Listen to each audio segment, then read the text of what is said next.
Hoy traemos una investigación que nos va a dejar pensando y probablemente nos quite un poco el sueño. Una cálida bienvenida a quienes nos escuchan a un nuevo análisis a fondo. Hola, ¿qué tal? ¿Listos para empezar? Hoy vamos a adentrarnos en un tema que genera muchísima curiosidad, morbo y francamente bastante escalofrío. Estamos hablando de los supuestos oscuros secretos, pactos y rituales que rodean a la élite mexicana. Hablamos de narrativas que conectan a figuras de la política, del entretenimiento y de las altas esferas de poder, con prácticas, pues, inimaginables. Es un territorio sumamente complejo. O sea, estamos hablando de la intersección entre el poder absoluto, el ocultismo y, digamos, la forma en que la sociedad procesa todas estas historias. Y para navegar por todo esto, nuestra fuente principal de hoy es un debate muy extenso, muy detallado, que se dio en el canal de YouTube Podcast Extra Anormal. Sí, un canal bastante conocido en estos temas. Exacto. Este espacio es conducido por Paco Arias y en el material que analizamos hoy tiene como invitado a Cristian Valerio, a quien en este medio se le conoce como el Niño de la Luz. Ajá. Él se describe como médium y practicante activo de las religiones Palo Mayombe y Yoruba. Nuestra misión aquí, hoy, es desgranar las sorprendentes afirmaciones de esta conversación, tratar de entender por qué estas leyendas urbanas capturan tanto nuestra atención y extraer los puntos más críticos. Pero antes de dar un solo paso más en este análisis, es vital hacer una pausa y establecer las reglas del juego para quienes nos acompañan. Sí, esto es súper importante. El material que estamos revisando menciona con nombre y apellido a figuras de la política mexicana, incluyendo expresidentes, y a partidos políticos enteros como el PRI y el PAN. Así es. También se hacen referencias directas a varias instituciones y figuras religiosas. Entonces queremos dejar absolutamente claro que en este espacio no tomamos partido. Cero. No respaldamos ninguna visión política ni confirmamos la veracidad de estas graves acusaciones de asesinato o corrupción. Nuestro objetivo es estrictamente reportar y analizar las ideas que presenta el material de origen para poder observarlas desde una perspectiva, pues, crítica. Bien, vamos a desempacar esto, porque la conversación en el video hace algo muy inteligente. No empieza señalando con el dedo a las celebridades de hoy en día. No, se van mucho más atrás. Sí, en lugar de eso, rastrean esta noción de sacrificar la inocencia por poder hasta el Antiguo Testamento. Cristian Valerio describe de manera muy gráfica los orígenes de estas prácticas, enfocándose en una deidad antigua llamada Moloch. Y fíjate, la imagen que pintan es aterradora. Bastante. Hablamos de que civilizaciones como los cananeos creían que esta entidad les daría favores y poder absoluto. Pero el precio era lo más valioso que tenían. Y la descripción física de Moloch es de hecho fundamental para entender la psicología detrás de esto. Estamos hablando de una enorme estatua de bronce, con cabeza de toro y cuerpo de hombre. Exacto, y con los brazos extendidos hacia adelante. Pero lo verdaderamente macabro, lo que cuentan ahí, es que la estatua era hueca y en su interior se encendía un horno gigante. Un nivel de crueldad brutal. La gente literalmente hacía filas para entregar a sus propios niños, poniéndolos sobre esos brazos de metal al rojo vivo como ofrenda.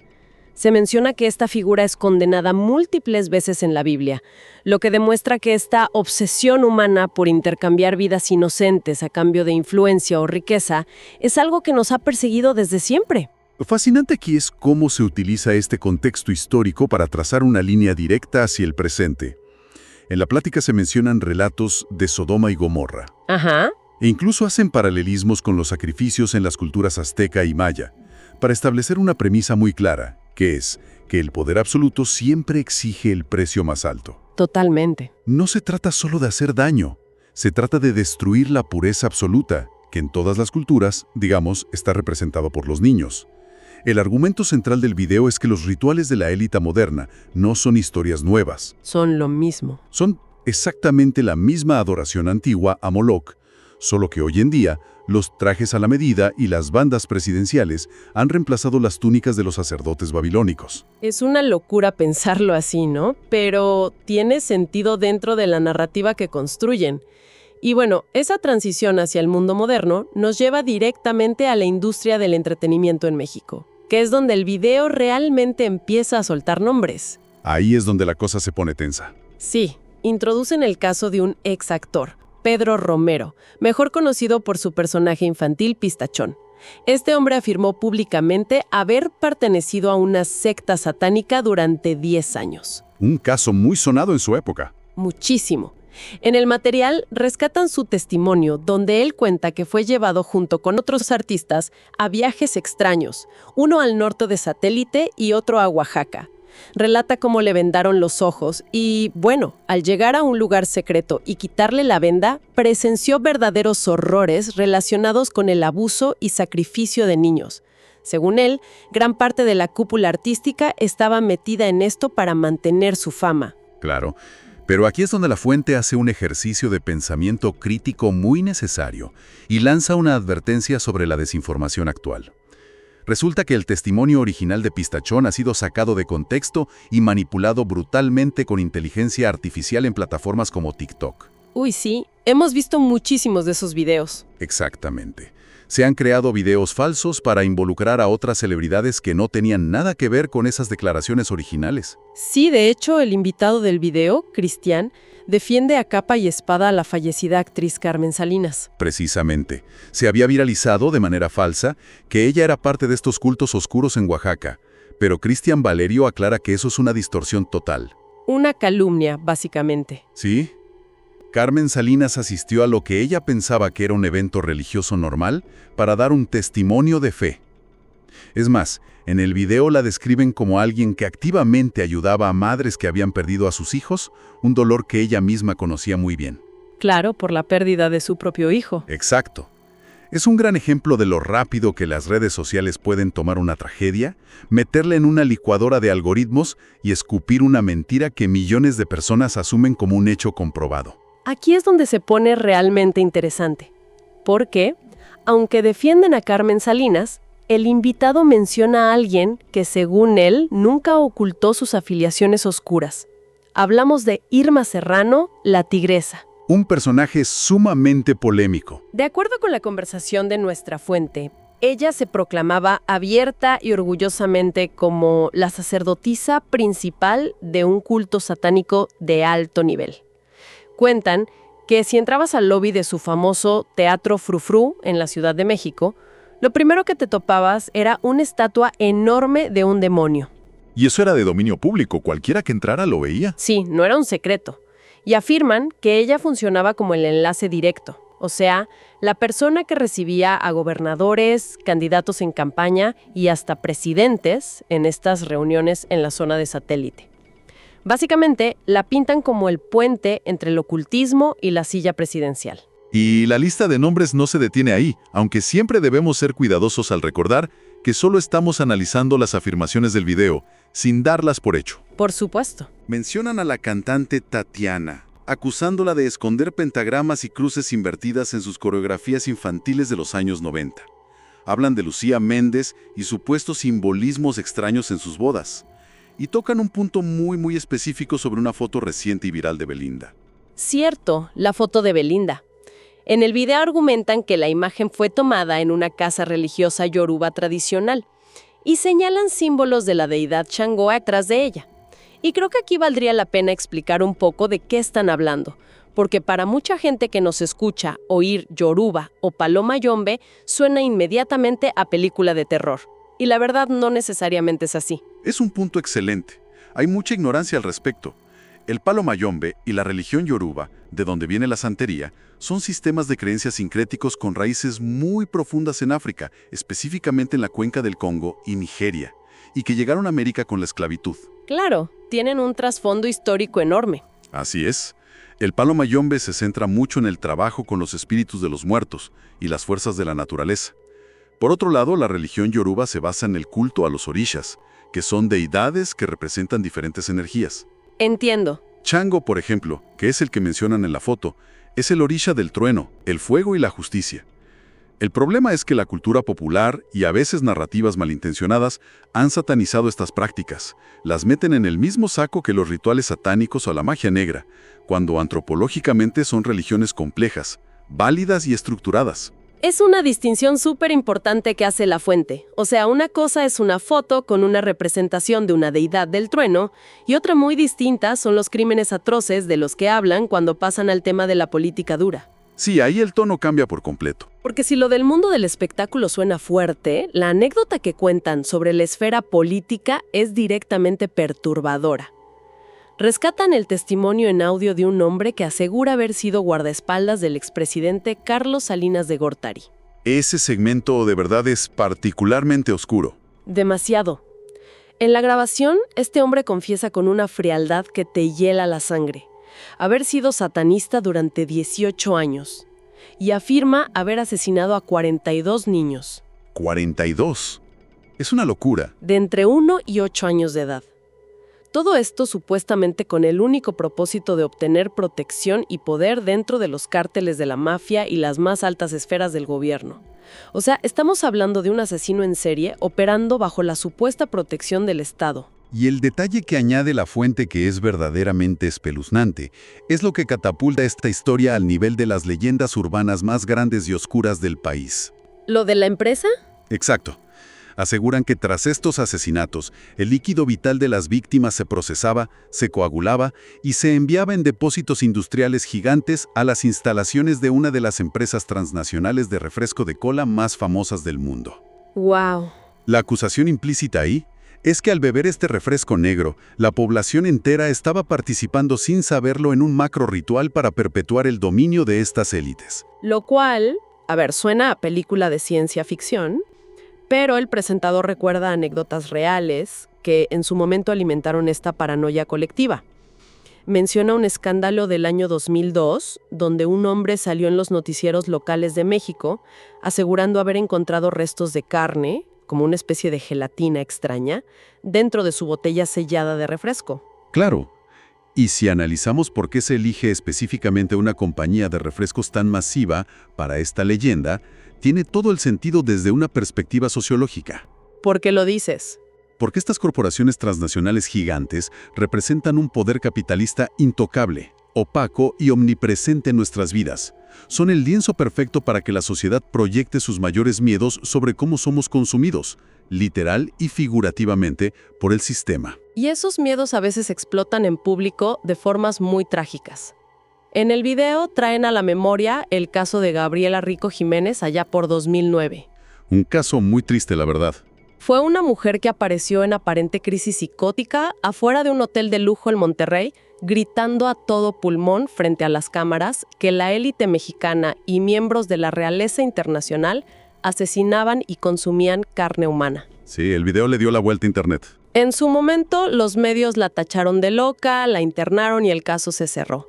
Pero el análisis que hacen argumenta que, viendo los recientes escándalos internacionales de tráfico de menores, sus gritos desesperados toman un matiz mucho, mucho más oscuro. También recuerdan otro video viral súper perturbador de una mujer en medio de la calle en otra ciudad, gritando aterrorizada sobre un tráiler gigantesco que supuestamente iba lleno de niños. Si conectamos esto con el panorama general, ya sean testimonios reales, crisis de salud mental evidentes o leyendas urbanas potenciadas por Internet, el video utiliza todos estos elementos para ilustrar una tesis demoledora. Y es que el poder desenfrenado corrompe de manera absoluta. Sin límites. Exacto. Hay una historia que relatan casi al final de esta sección que ejemplifica esto a la perfección. Hablan de un político en el estado de Veracruz que, cegado por su ambición de ganar unas elecciones locales, entregó a su propio hijo pequeño para uno de estos rituales. Espera, ¿estás hablando de su propio hijo? Así es. El relato de Christian menciona que el niño lloraba, preguntando por su madre mientras lo entregaban a estas personas. ¡Qué horror! Es terrible. Y la moraleja verdaderamente trágica que extrae La Fuente de esto es que este político efectivamente ganó su elección. Pero un mes después de asumir el cargo, sus restos fueron encontrados descuartizados en bolsas de basura. O sea, lo traicionaron. Fue desechado por las mismas fuerzas o mafias oscuras que lo habían puesto en el poder en primer lugar. Es una imagen brutal de cómo la ambición política destruye cualquier rastro de empatía humana. ¿Crees que puedes controlar a monstruos que no tienen brújula moral y terminan devorándote a ti también? ¡Qué historia tan desgarradora! Es el nivel máximo de traición, traicionar a tu propia sangre. Entonces, ¿qué significa todo esto? porque el debate, fíjate, hace un giro muy brusco hacia el final. Dejan de hablar de estos expresidentes y políticos intocables en sus mansiones y de repente nos trasladan el problema directamente a la sala de nuestra casa. Y es un cambio de perspectiva urgente y muy necesario. El experto invitado lanza una advertencia clarísima. Nos dice que el peligro ha mutado.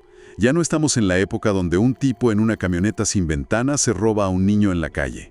Hoy, los depredadores entran por la conexión Wi-Fi. Hablan específicamente del juego en línea Roblox, que es inmensamente popular entre los más pequeños. Sí, cualquier persona con hijos, sobrinos o hermanitos sabe perfectamente qué es Roblox. Exacto. Y en el video explican detalladamente cómo los criminales operan ahí dentro. Se crean avatares adorables, se hacen pasar por menores de edad, les compran moneda virtual a los niños dentro del juego y empiezan a interactuar con ellos como si fueran sus amigos. Se ganan su confianza. Así es. Se ganan la confianza de pequeños de 5, 6 o 7 años y les empiezan a sacar información poco a poco. Les preguntan cosas como, oye, ¿cómo se llama tu escuela? ¿A qué hora llegan tus papás del trabajo? ¿En qué calle vives? Es una extracción de datos personales, pero a nivel infantil, ocurriendo en la propia recámara del niño. Es escalofriante precisamente porque es real y cotidiano. Ya no es una estatua de bronce en Babilonia, es una tableta en el sofá de tu casa. Y a esto le suman una crítica durísima a nosotros como sociedad. Mencionan el caso reciente de un criminal confeso al que apodan Beto, que fue entrevistado en un podcast muy famoso desde la prisión. Sí, generó mucha controversia. El video que estamos analizando muestra una indignación tremenda por la forma en que la cultura actual del true crime ha llegado a romantizar a verdaderos asesinos. Es una epidemia de falta de empatía tremenda. Totalmente de acuerdo. Critican cómo en redes sociales se le crearon clubes de fans a este criminal, Beto. Había gente en los comentarios justificando sus atrocidades con excusas como «es que tuvo una infancia muy difícil» o «es que el sistema le falló». Minimizando por completo lo que hizo. Exacto. Mientras tanto, las verdaderas víctimas, los niños que perdieron la vida a manos de esta persona y sus familias destrozadas, quedan completamente en el olvido. La crítica es que la sociedad prefiere hacer un ídolo de TikTok de un victimario carismático que recordar el nombre de la víctima. Y por eso el cierre del video es un llamado directo al pensamiento crítico y a la responsabilidad personal. El mensaje es que no podemos escandalizarnos por leyendas de políticos sacrificando niños si nosotros mismos les estamos abriendo la puerta a los depredadores por pura negligencia digital. Tiene toda la razón. Nos instan a recuperar la comunicación genuina en familia, a dejar de usar la tableta o el celular como una niñera digital solo para que el niño no moleste un rato. Si desatendemos esa vigilancia básica por comodidad y encima endiosamos a criminales en Internet, nosotros mismos estamos alimentando la maquinaria que luego nos aterra cuando nos la cuentan en forma de historia sobre la élite. ¿Qué viaje tan intenso y tan oscuro nos ha propuesto esta investigación hoy? Sin duda. Para intentar resumir todo lo que hemos platicado, comenzamos hablando de las antiguas ofrendas de fuego a Moloch. Navegamos por los pasillos llenos de rumores del mundo del espectáculo y las acusaciones de manipulación con inteligencia artificial en TikTok. Pasamos por las historias más macabras de guardaespaldas presidenciales y empresas de refresco para finalmente aterrizar en la amenaza real y digital que tienen nuestros niños en las manos todos los días con juegos como Roblox. Un recorrido muy completo de lo que aborda la fuente original. Es fundamental reiterar que nuestra misión hoy ha sido exponer estas anécdotas, analizar estas leyendas urbanas y desmenuzar las ideas planteadas por la fuente, manteniendo una postura analítica e imparcial, sin afirmar en ningún momento que estas conspiraciones políticas sean un hecho comprobado, pero es innegable el profundo impacto cultural que tienen en nuestra sociedad. Esto plantea una pregunta importante, una idea para llevarnos y reflexionar con la almohada esta noche.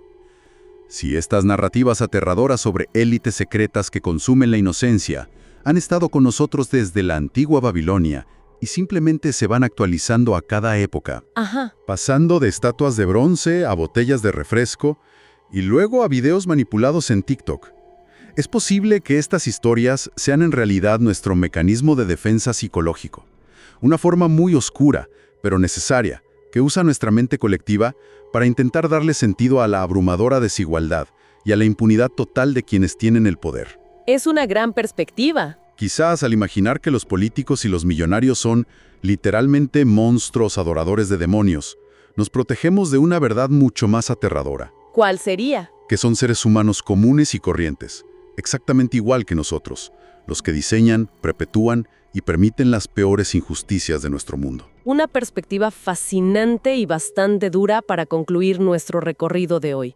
Muchísimas gracias a toda la audiencia por acompañarnos en este análisis a fondo, por atreverse a explorar estos rincones incómodos de la información y por prestarnos sus oídos un día más.